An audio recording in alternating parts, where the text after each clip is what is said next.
Você pode falar pra gente o seu nome e o nome da comunidade que você atua? Bom, meu nome é Ana Leila Gonçalves, eu moro no município de Mesquita, no bairro Jacutinga. E qual o nome da sua organização? Associação Centro Social Fusão. E Ana Leila, o que te motivou a trabalhar com promoção da saúde na sua comunidade? Em 1995, nós se assentamos numas terras ociosas. Nós morávamos em barracão de madeira, de palete, lonas, né? E, e eu era uma das assentadas, porque eu tinha sido despejada porque falta de pagamento. E aí eu procurei a líder na época que estava lá, que eu queria um pedacinho para mim poder construir, porque eu já estava cansada de pagar aluguel. E ela, na época, me deu um pedaço, 10 por 10. E aí nós fizemos um barracão e tudo, mas eu não mudei assim totalmente. Eu fui colocando pouca coisa e continuava morando na casa. E ali foi chegando mais gente, tinha mais de 1.000 pessoas, né? Ali. E foi indo. Aí eu comecei a trabalhar, que eu sou publicista internacional, fiz um curso e comecei a trabalhar. Só que eu não ficava lá o dia todo. E sempre quando eu chegava, ela já tinha tomado meu terreno. E aí eu tinha descobrido que ela vendia os melhores. Aí me dava outro. Que eu ia em cima dela e ela me dava outro. E aí eu construí uma, uma meia água, eu e meu irmão, a gente levantava de dia, de noite, ela mesma ia lá, roubava, desmontava a parede daquilo que a gente tinha construído. Aí eu peguei e vendia o que tinha de benefício. Aí do lado houve um outro assentamento. Aí eu fui para esse outro assentamento.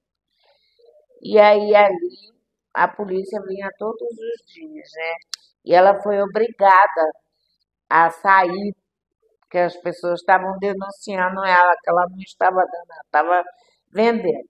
E todo dia a polícia ia, todo dia a polícia ia. E aí eu, ao ver aquelas pessoas que não tinha para onde ir, que tinha criança, mulheres grávidas, deficientes, pessoas de tudo que você possa imaginar. Vão para onde? Né? Aí eu peguei, assumi a frente, assumi a liderança e falei para eles que eu iria assumir aquilo e não ia deixar ninguém ficar sem moradia. E parece que Deus foi, acho que foi Deus que botou na minha mente, né, aquilo, né? Que eu comecei a brigar, eu ia presa todo dia. Todo dia eu ia presa.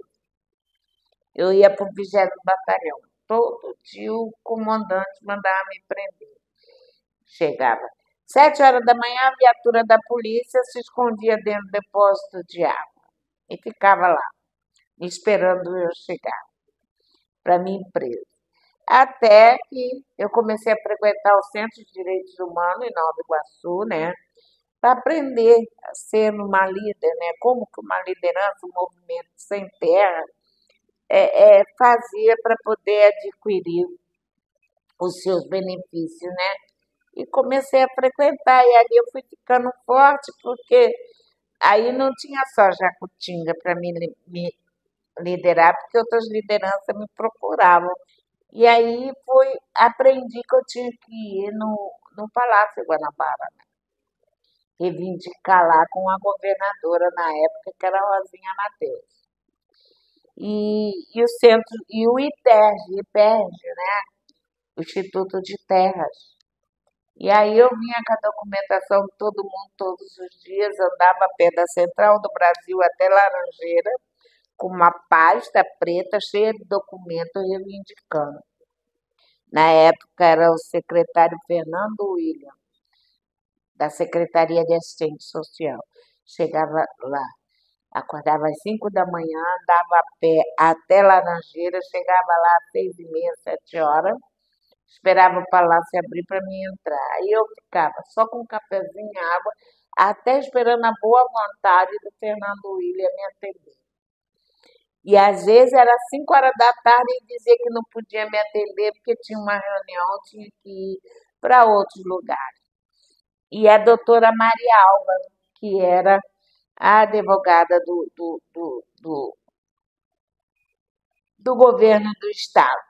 Depois de anos, 3 anos nessa luta, eu cheguei 6 horas da manhã no palácio, saí 4 horas de Mesquita no trem e fui andando a pé até Laranjeira.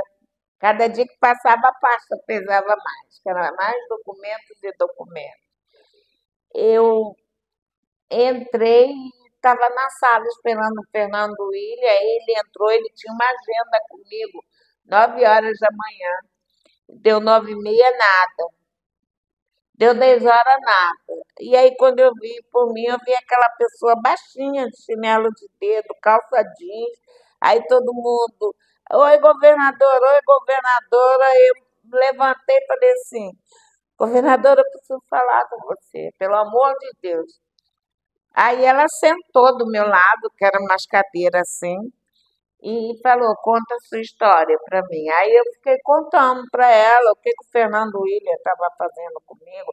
Fazia eu ir todo dia para o palácio, eu ia a pé e voltava a pé, que eu só tinha o dinheiro do trem. Ela falou, o Fernando William está fazendo isso com você? Eu falei, tá, sim senhora, todo dia eu venho aqui, fico com fome, era seco igual o palito, meu manequim era 42. Aí ela falou, peraí, entrou na sala e falou assim para ele, eu não admito que você faça isso com as lideranças, que vem para cá, você marca e você não atende. A partir de hoje, eu quero que todas as lideranças que entrem aqui, eu quero que seja atendida. Então vamos, Fernando, atende ela agora. Ela pegou e falou assim, qualquer um dos meus secretários, quando você vier conversar com eles, eles abaixar a cabeça e ficar escrevendo, que está fingindo que está escrevendo, você põe a mão no queixo e fala assim, olha para mim, estou falando com o senhor, porque ele não está escrevendo nada, ele está desenhando, fazendo de conta que está te ouvindo. E eu não quero isso aqui. Eu quero que todos que entram aqui sejam bem atendidos, que seja resolvido. Aí mandou chamar o doutor Walter Elise, o presidente do IPEG, né, do Instituto de Terras. Nossa, aí os documentos começou a andar. Aí, em primeiro lugar, desapropriou Bom Agudo. Segundo, a Rua E. E depois a Praça Seca. E a Jacutinga, nada. Aí, 99, 98, 2000, 2001, nada. E ela falou, vou desapropriar lá. Aí eu ia presa todo dia. Quando o prefeito assumiu a emancipação de Mesquita, ela falou assim, se você conseguir trazer o seu prefeito aqui no palácio, eu vou desapropriar as suas terras. E aí eu conversei com o José Monte Paixão, que foi o primeiro prefeito emancipador, que a governadora queria ter uma reunião com ele. Aí ele ficou assim, mas a governadora mandou você vir falar comigo? Eu falei, sim, senhor. Ela falou que se eu levasse o senhor ao palácio, ela traria dinheiro para todos os seus projetos aqui em Mesquita. Cara, ele fez uma comitiva, me trouxe no carro dele para o palácio e tudo. E aí ela falou assim, para de mandar prender a minha líder, deixa a minha líder lá, dá as terras para ela, que eu dou recurso para a Prefeitura de Mesquita, para os seus projetos, a Secretaria de Assistente Social. E ali foi. E em 2003 ela fez a desapropriação. E fez a minha documentação do Centro Social Fusão. Foi ela que fez o estatuto, tudo, registrou tudo e me deu na minha mão. Isso aqui é para você poder reivindicar tudo que a sua comunidade precisa. Lá não tinha luz, não tinha água, não tinha asfalto, não tinha esgoto, era mato puro. Era valas abertas, valões abertos, e assim foi. Aí eu conheci uma pessoa da Fiocruz que falou para mim que ia doar tudo que sobrou de obra da Fiocruz, a obra do laboratório que foi feita lá, e só que eu tinha que arrumar o caminhão. Aí, na época, era o deputado Lindenberg, que era o prefeito. A prefeitura não tinha caminhão, e aí o Lindenberg cedeu o caminhão da prefeitura uma semana para mim vir dar 3 viagens por dia para levar as doações para Jacutinga, que foi aonde que eu levei. É pia, piso, é aqueles manilhão grandão que tinha que esvaziar, Fiocruz. E foi aonde a gente fez as valas, né, abertas, a gente saneou tudo, a gente que fez esgoto, a gente que puxou a água, a gente que fez tudo. E assim foi, hoje em dia é o meu trabalho. Só que nesse período eu vi as pessoas cuspindo sangue, ficava doente, outra tossia. A pessoa estava gorda numa semana, na outra semana estava igual macarrão. Aí aquilo me coçava, me preocupava, porque eu perdi a minha mãe com tuberculose, cirrose hepática. E aquilo me deixou encucado. E aí, na época, tinha o hospital, o Jacutinga, 24 horas, né, aberto. Eu comecei a falar com a doutora Fátima, me lembro como se fosse hoje, coordenadora do programa de tuberculose do município de Mesquita. E aí eu fui conversar com ela o que estava acontecendo. Ela falou, manda essas pessoas vir para cá. E aí, quando fazia o teste, era tuberculose, outras era HIV/AIDS. Mas teve um caso muito mais que a gente chamou a imprensa, que até no seminário do fórum teve aquela professora da UFRJ Direitos Humanos, e que aquilo me emocionou, que eu até chorei, porque eu perdi aquela matéria. E ela mostrou uma matéria que aquilo lá foi comigo, de uma mulher que morreu de tuberculose. A gente chamou a imprensa, a gente chamou tudo, né? Por falta de atenção, e aquilo me comoveu muito. A gente chamou a imprensa, a gente fez um. Que para mim era inadmissível as pessoas morrerem de tuberculose, né? Que tuberculose ela tem cura. E dali foi aonde eu comecei a trabalhar com isso na comunidade. E aí eu vi a questão do saneamento, as lonas, né, os plásticos, que lá é muito quente. E aí eu dei prazo de 3 a 4 meses para cada uma sair do barraco de lona e fazer de alvenaria. E aí eu comecei a pedir doações de material para as famílias. Era gás, era arroz, era cimento, era tudo. E ali foi aonde a comunidade foi crescendo, que hoje em dia ninguém mora mais em barracão, cada um tem suas casas próprias, né? Os seus quadradinhos, os seus puxadinhos de uma casa tem 3, 4, 5 em cima. E hoje eu trabalho em questão da tuberculose HIV/AIDS, que é a veia dorsal do Centro Social Fusão, é a vulnerabilidade, pessoas vivendo em situações de vulnerabilidade e pessoas em tratamento de tuberculose e convivendo com HIV/AIDS. É por isso que eu debato, eu brigo, eu discuto a questão da tuberculose. Para mim, é inadmissível uma pessoa morrer de tuberculose. Então, para mim, é a vontade política, né, tanto dos gestores quanto o estigma, o preconceito, né, e dos agentes de saúde. Já passei por alguns aperrengues, mas aí os meus matadores viam que eu não estava ali para fazer política, eu estava ali para fazer o social e aonde me deixavam. A rede de comunidade saudável foi em 93. Eu fui convidada pela falecida Maria do Carmo, da Ascosul. Ela frequentava aquilo, como a ação da cidadania. Ela era enfermeira, que foi onde ela conheceu o meu trabalho e falou assim: sabe que eu te admiro muito, que você é a única liderança aqui no município de Mesquita que tem essa força, essa garra, que enfrenta tudo de peito aberto, tu anda sozinha, tu.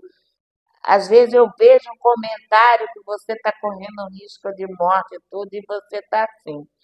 Eu vou passar a levar você nos lugares que eu frequento. E aí trouxe eu, não era a Rede Comunidade Saudável, era CEDAP, era o CEDAP. E aí eu vinha com ela, aí sempre vim com ela. Quando foi em 90, não sei se foi em 93 ou em 94, que foi quando a gente começou a participar, era na Rua do Ouvidor, a gente começava a vir nas reuniões, a gente sempre tinha uns incentivos. Aí ela falou assim: você agora vai passar a usar o nome do seu movimento. E na época não era fusão, era assentamento Boa Fé. Aí os outros perguntavam por quê, que eu falava: a gente tem fé que vai conseguir. Você entendeu? A gente tem fé que vai conseguir. E aí eu passei a frequentar e tudo. Custou muito, né? Eu era assim uma pessoa grossa, ignorante. Eu para falar, não sei se era porque as pessoas me usavam, né? Das minhas ideias, das coisas que eu falava e depois não tirava proveito daquilo e não me dava nada. Então era grossa, eu me tornei uma pessoa super ignorante e grossa. E aí eu não ouvia mais as pessoas. Eu achava que as pessoas tinham que me ouvir. Eu tinha que chamar atenção para alguma coisa que eu já estava cansada daquilo, né? Aí do SEDAPS foi embora. Quando a Rosinha me deu o documento, que ela falou assim: arruma um nome para sua organização. Aí aquilo me deu aquele sopro assim: Centro Social Fusão. Aí eu virei para ela e falei assim: Centro Social Fusão. Aí ela cruzou as pernas, botou a mão no meu ombro e falou assim: eu quero que você me explique o significado do fusão. O que é o fusão para você, né? Olhei para ela e falei: é simples, governadora. Fusão ele engloba, ele agrega, ele compartilha, ele articula, ele faz acontecer. Ela virou e fez assim: Maria Alma pode fazer o estatuto dela, porque vai se chamar Fusão. Eu gostei. Então, você, a partir de hoje, você vai ser a articuladora estadual a nível municipal. E ali é onde eu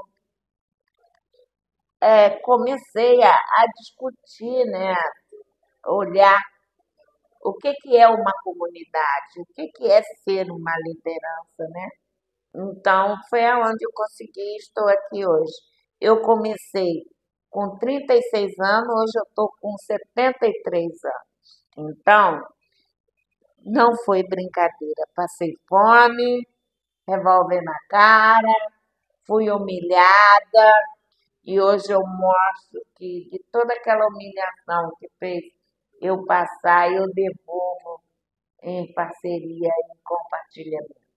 O meu trabalho, além de dar as casas para as pessoas, eu encaminho elas para os programas e ensino a elas o que elas têm direito, o que é de direito. Explico para elas quais são as obrigações do gestor e a obrigação dela como usuário, orientando. Encaminho para os CRAs, para a Secretaria de Saúde, para os programas. Eu faço palestra nas escolas, nas igrejas, faço palestra dentro da ONG, curso de empreendedorismo, como sobrancelhas, trança, artesãs. costureira, como agora vamos fabricar bolsas de jeans, vamos fazer, você entendeu? Cesta básica que eu dou toda quarta-feira é o sacolão que eu dou para pacientes em tratamento de tuberculose e para famílias em vulnerabilidade. Só que na comunidade lá é mais mulheres, que era um assentamento de mulheres. Então as casas todas lá é das mulheres, os homens não têm voz lá, entendeu? Ah, tem que sair da casa, tem que sair é o homem, a mulher não, porque na documentação está no nome da mulher e dos filhos. Alguns tentam impor aí quando eu entro com a documentação, não, é dela. E está em diário oficial, o nome dela é a casa é dela. Quem tiver que sair é você. Entendeu? Então, é dessa forma. Isso aqui não pode virar uma área que você tenha medo de andar nela, né? Isso aqui tem que ser uma área que você possa sair, andar de cabeça erguida a qualquer hora do dia e da noite, né? Então, eu peço sempre para as mães olhar os filhos, quando estão em rodinha nas esquinas, para vigiar. Eu, por exemplo, eu perdi meu filho para a Cracolândia, porque nessa de liderança é um filho adotivo, mas eu amo mais do que minha filha própria. Só tive duas filhas. Se eu soubesse que ao adotar ele, o DNA, ele puxa muito. Eu soubesse que ele era dependente químico desde quando nasceu, eu tinha feito um tratamento nele. Que ele é dependente químico desde o ventre da mãe dele, que a mãe dele era usuária de droga. E o pai vendia droga. Então, isso me magoa muito. Me magoa muito porque é um filho que eu peguei com 4 meses de idade. E então é essa a minha preocupação como líder. O que aconteceu com meu filho, eu não quero que aconteça com os filhos dos outros, das mulheres que estão lá, porque é horrível você ter um filho dependente químico do crack e você não consegue tirar ele do crack. Você tira, ele fica uma semana bem, na outra semana ele já está aprontando, quando você vê já está na Cracolândia de novo. Só que eu perdi minha audição atrás dele numa Cracolândia. Hoje em dia eu não o procuro mais. Ele já está com 38 anos. Então, tem uma filha que é linda, sabe? E era trabalhador, trabalhava direitinho, mas acompanhou os amigos, foi para uma festa, experimentou o crack aí. Então, isso acabou comigo.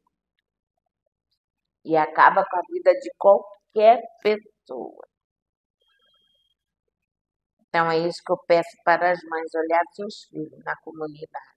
Quando tiver em rodinha, esse negócio de ir para baile funk, ir para baile sozinha. Então, eu, eu tenho pavor disso. Mas, por eu não poder estar com ele a todo momento, ele se tornou um viciado. A minha expectativa para o futuro da minha comunidade é que eu não vou viver para sempre. E eu quero que eles no futuro sempre lembrem de mim daquilo que eu sempre ensinei para eles, sobre a questão dos seus direitos, para não estar dependendo sempre de doações, de favores de outras pessoas, que elas tomem a sua dependência, que elas aprendam uma profissão, porque dentro da comunidade o gestor não entra e às vezes eles dão assistência só uma e na outra não. E aquela fica a ver na vida. Então, se não tiver uma liderança que busca os direitos deles, eles estão ferrados. Uma comunidade que não tem um curso de capacitação, oportunidade para as mulheres, oportunidade de creche para as mães poderem ir trabalhar, que a gente tem que reivindicar, uma política que não é de fato aquela política, o legislativo, que quando ganha a eleição dentro da nossa comunidade, ele some, ele não faz nada, ele faz para o seu umbigo próprio e deixa a comunidade a bernar. Já me convidaram para me ver como política vereadora e eu falo que não, que eu tenho medo de pegar a mesma doença deles. Ou você entra no caldo, ou então fica fora da panela. Então, esse é meu medo. Então, o futuro que eu deixo para eles é para eles averiguar bem, de fato, a pessoa que eles querem para que representam eles em qualquer lugar. E que não se vendam por qualquer quilo de arroz, quilo de feijão. Nunca troque nada, nunca negocie a sua comunidade para o seu benefício próprio, e sim para o bem de todos. É esse o meu recado que eu deixo para o futuro. Eu sei que para mim conquistar o que eu conquistei, eu fiz bastante curso. Eu agradeço até o CEDAP, a Rede Comunidade Saudável, Centro de Direitos Humanos. Eu fiz muito curso de capacitação de liderança. Eu aprendi muito. E eu não sei muito de informática, mas eu sei ler. Então, eu procuro nas redes sociais qual é o melhor, como que uma liderança tem que agir, qual é a melhor maneira, né? E através disso, desses cursos que eu fiz, eu aprendi muito. Nem todo mundo é aquele santo correto. Mas vamos pensar um pouco na humanidade, vamos pensar um pouco naquelas pessoas que nem. Eu tenho mais de 1000 pessoas dentro da minha comunidade que confiam em mim.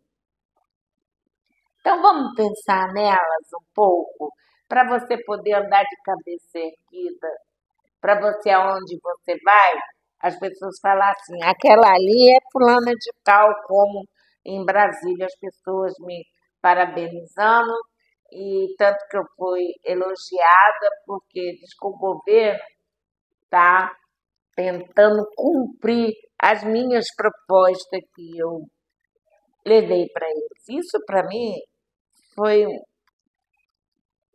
melhor coisa que eu ganhei, foi um troféu, foi melhor que dinheiro que eu ganhei, melhor que uma loteria.